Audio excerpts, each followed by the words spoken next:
evolve us a bit, right? Because it's interpretive. And I'm not, yeah, anyway. Go for it. Hello, I'm Young Kim, and today I will introduce the importance of creative innovation regarding the future of artificial creativity. So have you heard of an intelligence named AlphaGo, which defeated a professional human player in a Go game? Or have you heard of a talking artificial intelligence named Sophia, which once said, "I'll destroy humans"? So, in front of this intimidating growth of artificial intelligence, our first concern is that in the near future, we might have to compete against artificial intelligence in our job markets. However, designer, musician, writer, researcher, engineer, these jobs seem a little bit different, don't they? At the first glance, the similarity among these jobs is creativity. They create something valuable which didn't exist in the past. So we often conclude that creativity is human's last resort. However, is it really? I got curious whether it would be possible to give the choice of creativity to artificial intelligence. So this semester, I took a class named Introduction to Artificial Intelligence. And to my surprise, I found that there exists already artificial intelligence that creates something new. For example, which of these two pictures do you believe is created by artificial intelligence? The left one or the right one? Oh, some has the right answer. Actually, both are created by artificial intelligence. The engineers who created this AI asked people to determine whether these were from humans or AI, and 75% of response that these were man-made. It is quite astonishing because a real human abstractionist got 85% only from the same people. So it's quite disturbing, isn't it? So creativity is already not a human-only domain. So the belief that creativity is our last resort is quite misleading and at least insufficient. Not all kind of creativity is our competitive edge toward artificial intelligence. So what kind of creativity do I mean? Well, this is the question what I want to answer in this talk. So if you're interested in finding future lucrative and sustainable jobs, then maybe this talk will definitely help you. To answer this ultimate question, I felt the necessity to first clarify what current artificial creativity cannot do. And before that, we also have to clarify how the current artificial creativity actually works, because without it, our talk will be just too superstitious and unscientific. So let's start from the first and the most fundamental facts, how current artificial creativity works. Well, it uses a technique named deep learning. But just referring to its name is insufficient, because to understand the limits of current artificial creativity, understanding the basic necessities of deep learning is really crucial. There are two necessary features. One is neural net, and second is assessment function. So the basic idea of deep learning is to imitate what's going on inside our brain. So what is the basic component of our brain? Anyone? Neurons. Yes, it is neuron. So the computational scientists imitated the mechanism and the structure of this neuron and made something similar named perceptron. So the perceptron gets numbers from this side, and it calculates some number, does the single calculation in the middle, and releases the output to this direction. So the computational scientists use this perceptron to read a huge neural net like this. And for example, let's say that we want this neural net to recognize these kinds of handwritten digits. Then the input will be those images, and the output will be, for example, number 5 or number 3, which is the guess of this neural net. If we put this image as an input, and the neural net gets the result of 5, then it got the right answer. But sometimes it gets the right answer, but sometimes it doesn't. It has to learn. And to learn, the most important feature is the second feature, assessment function. An assessment function is a mathematical function whose value gets higher every time the neural net gets the wrong answer. So if the value goes up, that means that machines are not very doing well right now. So using this assessment function, the deep learning network can understand how well it is doing currently, and alters the way to doing its complicated mathematics, and it gets a better performance, better and better. to our real question. How could these AIs create something new? Well, they use neural nets and also assessment function. But the most curious part is how the engineers managed to create an assessment function that actually promoted creativity. Well, this is how it worked. It made the engineers create two neural nets. The first one's name is generator, and the second one's name is discriminator. And the generator's job is to create an artistic work out of nothing. And the discriminator is given as input both the human's artwork and the artwork generated by the generator.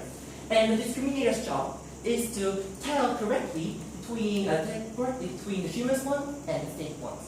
And we give the assessment function to the generator, which promotes the generator to maximize the chance of fooling the discriminator. And the discriminator's got an assessment function which minimizes the chance of wrong decision. So in this kind of competition between two neural nets, the generator becomes able to create a plausible artwork. So this is how currently, the structure of this network is named GAN, Generative Adversarial Network. So you will now understand why it is named like this, because there are competition between two networks. So this is actually how current artificial creativity works. They use a technique named deep learning, and we had two necessities for deep learning. And the GAN method is a great example of how engineers actually realize the assessment function for promoting creativity. So now we've got all the fundamental understanding to finally discuss what current artificial creativity cannot do.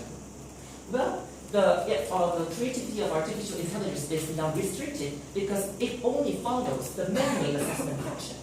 The assessment function in the deep learning means intention. It makes the machine seems like pursuing some goals. But as we learned before, assessment function is only made by man. This makes a huge difference between human creativity and artificial creativity. The most important aspect of human creativity is that one can produce its own intention for creating something. So it is not surprising to see that let's say a painter who explains the implicit meaning hidden in his or her own work. But current artificial creativity cannot do such things. So to be in short, so thanks to deep learning techniques, current artificial intelligence can create something new. But however, because of the nature of deep learning also, they lack the why in the creation of the artificial creation. This fact let us know a very valuable lesson, not only for the artists, but for all of us who is facing the artificial AI threats. So what kind of creativity do we have to have? That is the creativity of intention and the creativity of purpose. So we have the power to direct ourselves into something new, to some new purposes, to some new trials. Although the current artificial creativity can create something like pictures, novels, and music, but they don't have any intention to doing so. So not all kind of designers, not all kind of programmers can survive the AI threat. A programmer who can code very well can be also on the brink of a replacement by an AI. A programmer should have his or her own intention of using his ability to create algorithm to actually be competent in the job market in the near future. And the same goes for the designers also. If you want to be a designer who just creates something beautiful, then you are on the brink of replacement. But if you have your philosophical consistency and your intention of creation, then you can sell your brand image to the buyer of your design. So this is how we have to survive in our near future job market. So we are now currently developing some expertise in some fields, whether we are a graduate student or an undergraduate student. But the most important question that we have to question for ourselves constantly is that we have to develop a unique and innovative purpose of creating something. So this is our end of talk, and let's just let's wrap up a little bit. So first of all, we learned that current artificial creativity works by deep learning technology, and we also take a look at the gamma. And we also learned that artificial creativity cannot generate its own intention. So that was the reason why we have to foster our own ability to create intention. Thank you for listening, and if you have any questions, please feel free to ask.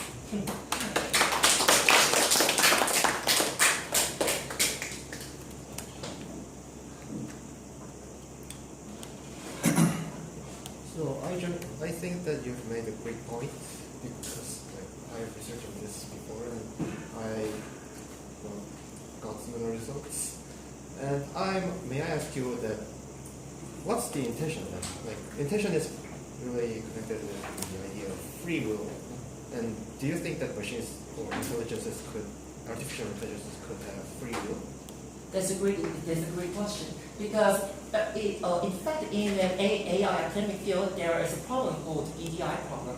BDI problem is an acronym for belief, desire, intention problem, and it is known that BDI problem is insolvable in current deep learning technique, because deep learning technique actually wants the humans to put assessment function in order to make a repetitive learning process. But if the machine cannot generate its own intention itself, then the deep learning process cannot even initiate this procedure.